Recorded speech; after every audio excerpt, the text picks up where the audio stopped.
Muito boa tarde, sejam todos bem-vindos à matéria de organização do processo de trabalho em saúde. Me chamo professor Luan, vou acompanhá-los nessa trajetória aí que vai falar um pouco sobre trabalho, sobre saúde, sobre questões éticas, bioéticas, todo um contexto que é importante, importantíssimo, diga-se de passagem, para que a gente possa fazer um bom ingresso no mercado de trabalho, certo? Bem, o homem e as atividades modificadoras, ato produtivo. É importante sabermos que todas as atividades feitas pelo homem que modifica algo é considerado um ato produtivo. Ao longo de toda a história, o ser humano modifica o meio que vive para usufruto, né? Exemplo, caça animal, agricultura, né? E aí me faz trazer um questionamento para vocês. A partir do momento que a gente chega em um determinado ponto, em um determinado terreno, onde ali existe uma vegetação, né, o homem ele o modifica para fazer usufruto daquele espaço, né? Seja com a construção de casas, seja com a questão da colheita, né, o uso da agricultura, o uso do espaço para a agricultura. Então, todo esse espaço, toda essa modificação ela é feita nesse contexto, né? E aí o homem faz essa modificação para benefício dele. Ora, só para benefício dele? Único e exclusivamente para benefício dele. Vamos imaginar a situação hoje da nossa escola, o CIACAPS, né? Antes, isso aqui era uma área com vegetação, né?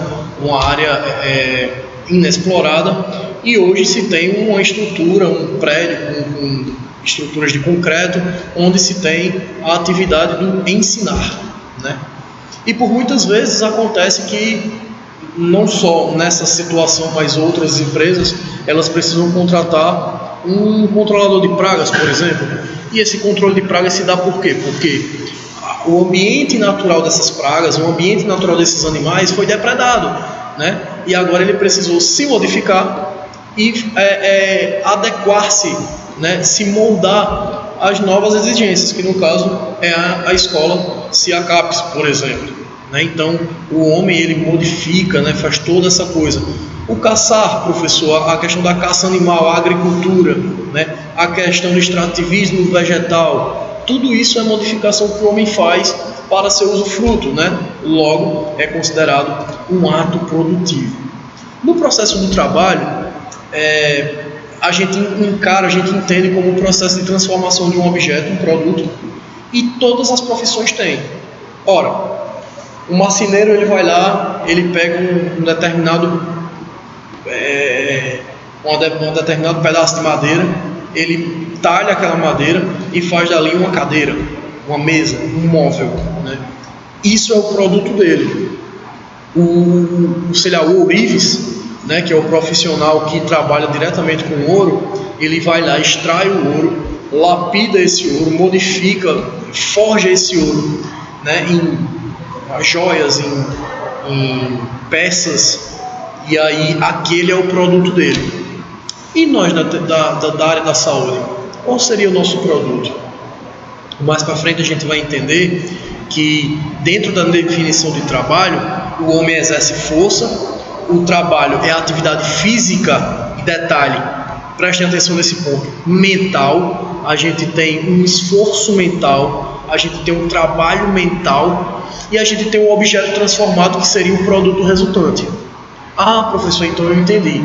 Então o senhor está me dizendo que ao invés de eu proporcionar algo palpável, o meu produto de trabalho é o que vem do meu intelecto. Sim, porque veja, é incumbência do técnico de enfermagem, por exemplo, saber fazer curativos, né? O ferreiro ele não sabe fazer curativo, o marceneiro ele não sabe fazer curativo, o motorista ele não sabe fazer curativo. Tá, o motorista tem que ter o curso de primeiros socorros, professor, mas não é função dele fazer o curativo, é função do técnico de enfermagem, do profissional da área da saúde que tem a aptidão técnica para desenvolver tal ato, né? Então, dentro do processo de trabalho, o nosso produto, o produto final de produção seria o nosso intelecto, o que a gente pode proporcionar através do nosso conhecimento técnico. Beleza, pessoal? E aí a gente traz algumas nomenclaturas, por exemplo, trabalho, né? Atividade física ou intelectual, mais uma vez reitero a palavra intelectual, que o homem desenvolve intencionalmente ou cooperativamente, visando um objeto determinado, tá? Pessoal, nesse slide vão ter alguns erros de português gritantes, tá? Vocês não levem isso em consideração, porque acabou que não tive tempo de editar, e aí ficou essas coisas, mas vocês vão entender a mensagem, o importante vocês vão entender. Ou seja, trabalho é um conjunto de procedimentos pelos quais o homem atua sobre um objeto que tem alguma utilidade. E aí, mais uma vez, eu ressalto: a utilidade do técnico de enfermagem, a utilidade do profissional da saúde é de ter a capacidade técnica para promover saúde. Vocês são promotores da saúde, vocês provêm a saúde àqueles que necessitam, no caso a população. Isso é muito importante saber. Os meios de produção são as máquinas, ferramentas ou equipamentos, bem como o conhecimento. Além do conhecimento, vocês têm máquinas, existem ferramentas que são inerentes ao trabalho de vocês. Então a gente tem um meio de produção. E o agente de trabalho é o ser em questão, o homem, a mulher, né, que vai desempenhar esse trabalho da melhor forma possível. Com o passar do tempo, a necessidade do cuidado com o processo de produção através do agente passou a ser uma necessidade, devido a estar associado com a produção. Professor, o que é que o senhor quis dizer com isso? O que eu quis dizer é que, outrora, o trabalhador ele tinha um simples papel de prover meios, ou melhor, de exercer a sua função da melhor forma possível, e viu-se que o mesmo funcionário, com todas as limitações e defeitos, ele poderia fomentar a sua produção, né? A produção do seu produto. No caso de nós da área da saúde, seria exercer a nossa função com a melhor capacidade possível através de reciclagem, através da sua formação técnica, né, intelectual. E aí passou a se ver o profissional não apenas como uma peça de produção, mas sim como uma peça fundamental. E aí começaram a acontecer os meios viáveis de isso acontecer. O trabalhador começou a ter folga, o trabalhador começou a ser bem remunerado, né? Tudo isso a fim de potencializar a sua produção. E aí a gente vem com um questionamento que isso é uma parte mais filosófica, é uma questão mais intrínseca, é uma coisa mais pessoal. E eu queria propor esse tipo de pensamento a vocês. E aí eu pergunto a vocês: o que é trabalho? A gente já viu que o trabalho é todo o esforço que a gente faz em prol de produzir algo útil. Tudo bem, mas por que a gente trabalha? Por que o trabalho se tornou uma obrigação? Porque vivemos para trabalhar e não trabalhamos para viver. Porque a ideia de folgar, de lazer, ela é uma coisa considerada fútil. Biologicamente falando, o nosso corpo ele precisa de descanso. Biologicamente falando, nós precisamos folgar. E biologicamente falando, isso já foi visto mediante a visualizar o agente de trabalho como um agente importante para a produção. Ora, se eu preciso proporcionar meios adequados para que esse funcionário produza, ou eu tenho que saber quais são suas limitações, quais são seus defeitos, né? E saber da necessidade biológica dele, que é de descansar, né? A gente precisa fazer isso. Mas além disso, além de todo esse contexto biológico, eu vou propor uma reflexão para vocês de por que nós temos a obrigação de trabalhar e se toda e qualquer remuneração ela é justa. Ora, se eu preciso ser bem remunerado, seja para comprar alimento, seja para prover meu lazer, seja para sustentar minha família, por que eu não posso trabalhar em prol do meu divertimento? Isso é tão absurdo assim? É uma coisa a se pensar. Professor, e por que o senhor está entrando nessa nuance? Porque a partir do momento que a gente não sabe o que quer, qualquer caminho é válido. Então a gente precisa ter muito certo na nossa cabeça. Por que eu tenho que trabalhar? Você sabendo responder essa pergunta, você vai dizer, tá, então eu fazer X trabalho já me é suficiente. E fazendo isso, faz com que você tenha qualidade de vida, você exerça seu trabalho da melhor maneira, vai fazer com que você tenha saúde. Porque, segundo a OMS, saúde é o bem-estar físico e mental. Físico e mental.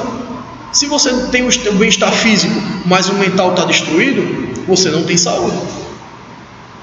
Então vale a pena pensar nisso. Segundo Herzl e Blecher, eu não sei a pronúncia correta, o homem vive em busca da satisfação e do atendimento às suas necessidades humanas básicas, sejam elas biológicas, alimentícia, né? A questão do prazer, por que não, né? A questão do prover, a responsabilidade com a família. Isso é uma necessidade básica, né? Água, luz, moradia, a questão da alimentação. E segundo Karl Marx, o homem transforma a si mesmo, transformando o meio com o trabalho. Ou seja, a partir do momento que o meio ele é transformado, o homem se transforma também, tendo em vista que parte da transformação faz parte do homem. Confuso, não é? Vou tentar esclarecer.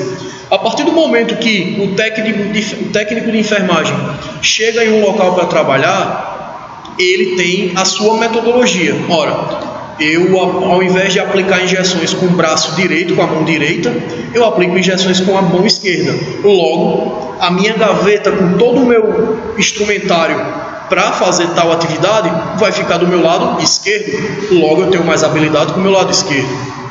Percebe que você modificou o seu meio? E a partir do momento que você modifica seu meio, materialmente falando, tudo bem.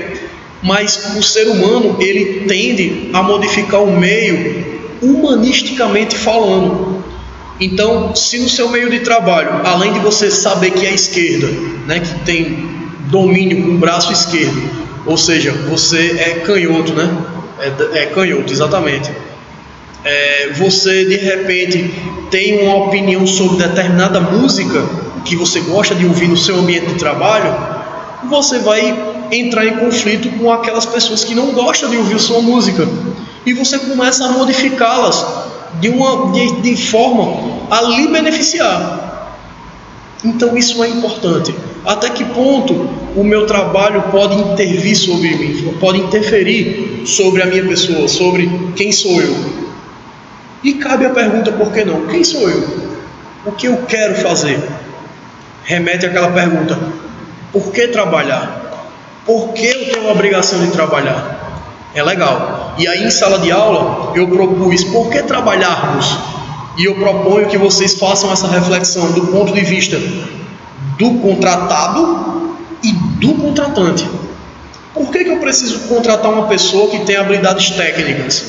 Por que eu preciso contratar aquele número de pessoas? Eu preciso contratar aquele número de pessoas? Contratado. Por que eu quero fazer parte dessa empresa? A remuneração que ele me paga é justa? E perceba, justo não é o que o mercado propõe, não só, mas é justo para você? É sempre importante que nós tenhamos nossas convicções muito bem formadas, porque se caso nós nos mantivermos nessa linha de raciocínio com as opiniões não formadas, a frustração é inerente, tá bom? Essa foi nossa primeira aula, pessoal. Desejo a todos boa reflexão e nos encontramos na próxima aula. Valeu!